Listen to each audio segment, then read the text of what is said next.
Our story and the showdown between the state of Florida and local communities. This week, city officials in multiple cities, including Fort Myers, failed to approve immigration agreements with federal officials. Our Capitol reporter Forrest Saunders spoke with the state's top cop and critics who say the administration is trying to create a state of fear. Madam Clerk, roll call vote, please. Monday night, Fort Myers City Council rejected a 287G agreement between police and federal immigration officials, a deal that would have bolstered officer training, allowing them to help with detainment and deportation. Motion fails 3-3. That split vote came after several members, through tears, felt the change could lead to racial profiling and hurt more than help. I can't stand behind this as an immigrant, the only immigrant sitting in this council. It's a decision that may soon have dire consequences. So says Florida's Attorney General James Uthmeier. By preventing law enforcement from doing that, they are breaking the law. The state's top cop sending this letter to the council saying the move violates Florida's ban on sanctuary city policies. Without a reversal, Uthmeier warns, penalties are coming. What kind of penalties could they face? Because it looked like it was civil, it could be criminal. Yeah, I mean, there are civil penalties certainly, laid out there. The governor has suspension powers, so he's proven he's not one to sit on his hands too long. If they're standing in the way and they're preventing law enforcement from participating, he typically will take people out of that position and get somebody in that's willing to do their job.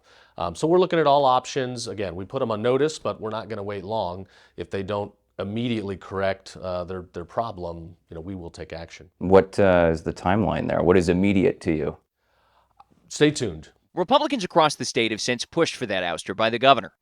In an online statement, DeSantis didn't affirm it was coming, only that, quote, Florida will ensure its laws are followed. That's as Uthmeier says other cities should take note. This is a warning to not just them, but any other potentially city official that would not agree to one of these 287. Sure, absolutely. I mean, this is the first case that's kind of reared its head, but if other municipalities decide they don't want to take our legislation seriously, they don't want to combat illegal immigration, we'll be going after them too. Since January, Democrats have denounced Florida's GOP supermajority for pushing so hard on state immigration policy. Many have said major reform is needed on the federal level instead. What the Attorney General and the Governor are doing is creating a state of fear. Juan Cuba going further. The DNC member and head of Miami-Dade's Hispanic caucus calls the immigration agreements voluntary for local police, noting state code only specifically requires them for sheriffs and correctional officers.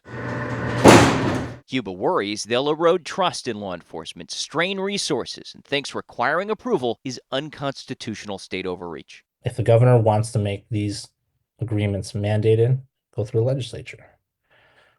And I would encourage our city commissioners to not cower in fear and challenge these threats in court. If it should come to a courtroom, the Attorney General says he's ready. I believe if a city is going to take such action to prevent law enforcement from participating in these programs, that in and of itself is impeding the ability of law enforcement to work with the federal government.